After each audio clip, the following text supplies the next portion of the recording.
So Aragon finally did what everybody's been begging them to do. They made a normal sized watch.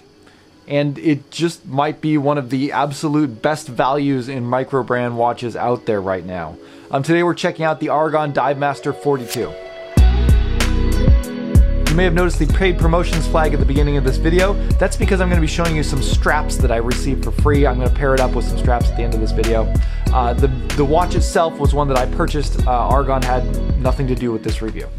So Aragon watches, I don't see a lot of them on YouTube, at least not on most of the watch channels that I watch, but they have a fairly large following. They're a very established micro brand that has been in the business for a long time, and when I first started getting into watches, they were one of the brands that I kind of had my eye on.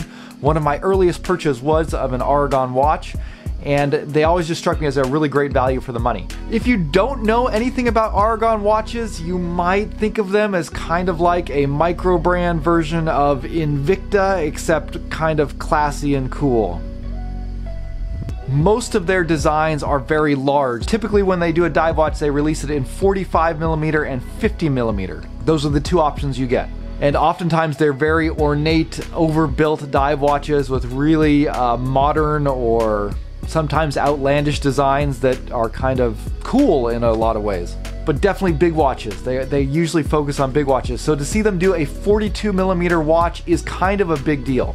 To see them do a 42mm watch with a sapphire crystal and a ceramic bezel for $140 is kind of insane. The thing that I really like about this Aragon is that it definitely has Aragon's own DNA. This is not an homage. This is a brand style and design language that they have been honing and refining for years now. And when you see this watch, it is clearly an Aragon watch. And you know, the Divemaster line, which this is a part of, is kind of their classic dive watch. So this is sort of a more subdued design than a lot of their more far out there creations. And again, at that 42mm size, this is probably their most wearable, most affordable watch that they've ever made. So it's definitely one to check out. So let's do that, let's check it out. Now apparently I wasn't the only one taken aback by Aragon putting out a 42mm watch, because Shane over at Relative Time actually picked up the same watch, but he got the blue dial version. And actually I think the blue dial goes really well with the handset that they chose here, maybe even a little bit better than the orange dial. So definitely go check out his review after you're done watching this one. Okay, so this is the Divemaster 42 from Aragon, and this one is on the rubber strap. You also have the option of getting it on a metal bracelet, which I've heard good things about their bracelet, but I haven't tried one personally. So what are they giving you for $130? I think they're giving you a lot. I mean, you're getting a sapphire crystal, you're getting a ceramic bezel that is fully loomed, 200 meters of water resistance, a Seiko NH36 movement inside. So kind of all top-notch specifications. Dimensions on this, you're looking at 42mm across, 48mm lug to lug, 20mm lug openings, and 14mm thick. And I believe that makes this one of Aragon's easiest to wear watches that they've ever produced. So value, I think, is definitely one strong selling point that Aragon has. And then from the design standpoint, I think Aragon, what they do really well is, one, I think they're great at offering a lot of different color choices, and color choices that are fun and interesting, and they're ones that you don't always see very often. You know, an orange dial is actually kind of a classic dive watch, but when Aragon does it, it's just this beautiful kind of almost tangerine sunburst orange that just really pops. And they do other colors like a lime green, sometimes a yellow. They'll do fully loomed versions. So lots of really interesting colors. The other thing that I think really distinguishes this one from other watches in this price range is the bezel. So you're getting a beautiful ceramic bezel, high polish, but just the way that they've laid out the numbers and the font that they've chose and that big triangle at 12 o'clock, it's kind of oversized numbering, gives it a really kind of sporty look, almost like a racing feel to me. The bezel is a 120 click unidirectional bezel, and the action is pretty good. It's very, very solid, good tactile feel, nice resistance, and pretty much no back play at all on it.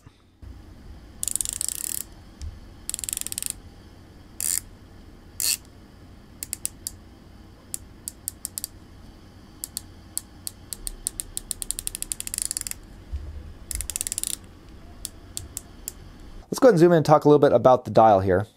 So you're getting some nicely applied markers all the way around. batons at 12, 9, and 6, and then little circles at all of the other digits. Very legible against that orange background. And then you're getting a day-date complication at 3 o'clock. So this is a Seiko NH36. The text is a little bit muted in that kind of gray color. It doesn't really pop that much off the dial, so not that distracting. Unfortunately, with this orange color, I think the handset is a little bit harder to read than maybe on some of the other colorways. It's not really hard to read. You can read it, at a glance because of the white inner loom. But I feel like it doesn't have as much contrast as it should and as much as the design really called for. If you look at this on some of the other colorways, the handset really contrasts a lot more. Obviously, if you had this on the blue dial, that orange hand would really jump out. But with the orange hand and the orange dial, it kind of blends in a little bit, and you only see the loom paint in the middle. Finishing is all brushed all the way around. You're getting vertical brushing on the sides, and then just a nice horizontal brushing on the tops of the lugs. Nothing too flashy there, very simple, but fairly well executed. Overall, the finishing is good. There's no hard edges or sharp edges or anything. Everything is smooth and looks good. The crown has nice knurling on it, and it is also signed. However, I feel like the crown is undersized. This feels more like the crown of a dress watch, and every time I went to adjust it and grab it, I just felt like I had a harder time grabbing it than I needed to. Same for winding and setting the time. For a dive watch, you would expect to have a larger crown there. It's not terrible. And I mean, in fact, it is still easy to use, but I'm just curious as to why they went with this kind of smaller crown. So that's another design cue that I kind of wish they'd gone a different direction in. This one comes with a silicone band that is fairly thick and very comfortable. It's very flexible, very soft. It has kind of a matte finish that does pick up a little bit of dust, but not as bad as some other silicone bands that I've seen. And you're getting stitching all the way around that actually kind of makes it look, from some angles or from a distance, like maybe it's a leather band, but it's not. This is a silicone band, fully waterproof, so no problem taking this one in the water. And I haven't felt too much of a need to change it out. If you wanted to, you could swap it over to like a Tropic rubber strap, and I think it would match great with the design of this watch. I have some other straps I'm going to try it out on here in a minute, so we'll get to those in a second and see how it looks on maybe some NATOs or on a shark mesh. But before we do, let's go ahead and talk about the loom. Now, when you charge it up at full brightness, it looks great. It's kind of cool. You got the blue BGW9 on the bezel, and then you're getting green C3 on the hands and markers. So it's always fun to see that two-color loom, and I think it does look really good on this watch. However, the application is not terribly thick, so you get a fairly decent initial glow. But I've noticed it doesn't seem to last as long as maybe we've come to expect from some other micro brands out there. So we are going to put this up in a loom competition. I'll try it out against some of the other watches in my collection. We'll see how it actually stands up. So let's go ahead and do that now. Okay, so this is a 1-hour time lapse, and going from left to right, we have the Aragon Divemaster 42, Seiko Samurai, Yama Navy Graph, Orient Star Sports Outdoor, and a new micro brand watch that I'm getting ready to review, the Thacker Morale. And in this test, it becomes pretty clear, I think, that the Aragon's hands and markers are a little bit on the dim side. However, the bezel is surprisingly bright. And if the hands and the markers were as bright as the bezel, this would be a pretty nice loomed watch. But as it stands now, it comes in 4th place on hands and 3rd place on marker brightness after 1 hour. However, if you compare the bezel brightness to the markers on the other watches, the bezel actually winds up being 2nd place. It beats out everything except for the Seiko Samurai. So if you got the dive time bezel lined up at 12, it functions pretty much the same as markers after dark and really extends the visibility. Unfortunately, the hands, if you can't see the hands, you can't read the watch, so it kind of defeats the purpose there, having that imbalance. All right, let's take a look at on some straps, and the first one I want to put on is actually this shark mesh bracelet, and it's a pretty good stand-in for a regular, solid link bracelet that you might get. Next up is this Sergeant strap that I got from Vario. They were kind enough to send it over, and I think it looks really good. I kind of like the sort of army green with the orange. I think that's a really good kind of contrasting color. And there it is on wrist. Again, a really fun look. I like the way the colors work.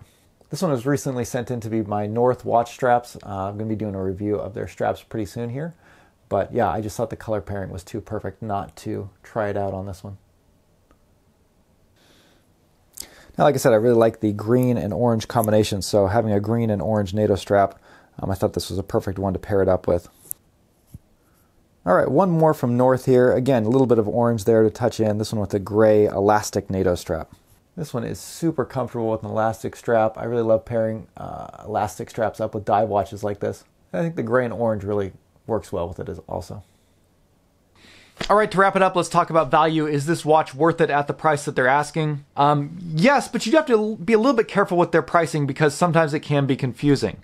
Aragon constantly is doing sales, and they rotate through their watches which ones are on sale. So you definitely want to wait until this watch is on sale if you want to get the best value. So again, I picked mine up for $140 on the silicone strap, and that was kind of a launch sale. The price will kind of go up and down throughout the year. So what I recommend doing is definitely sign up for their mailing list if you're interested in an Aragon watch, because then they'll just email you the prices when they're on sale and you can pick it up when it's cheap. But yeah, I definitely think it's worth the money. I think this is one of the best entry-level watches that I've ever seen at this price range. And I love Aragon's bright, vibrant colors. So if you're looking for a colorful watch to add to your collection, they got a lot of great dial choices. And it's definitely a fun one to pick up. With the 200 meters of water resistance, sapphire crystal, ceramic bezel, it's going to be a great daily wear watch. You don't have to worry about scratching it or breaking it. It should be able to handle anything you can throw at it. But let me know what your guys' take is on Aragon if you've had any of their watches. And also make sure you drop down into the comments and tell me that I've been pronouncing it wrong throughout the whole video. Anyways, that'll wrap it up for this video. Thank you guys for watching, and we'll see you next time. Bye.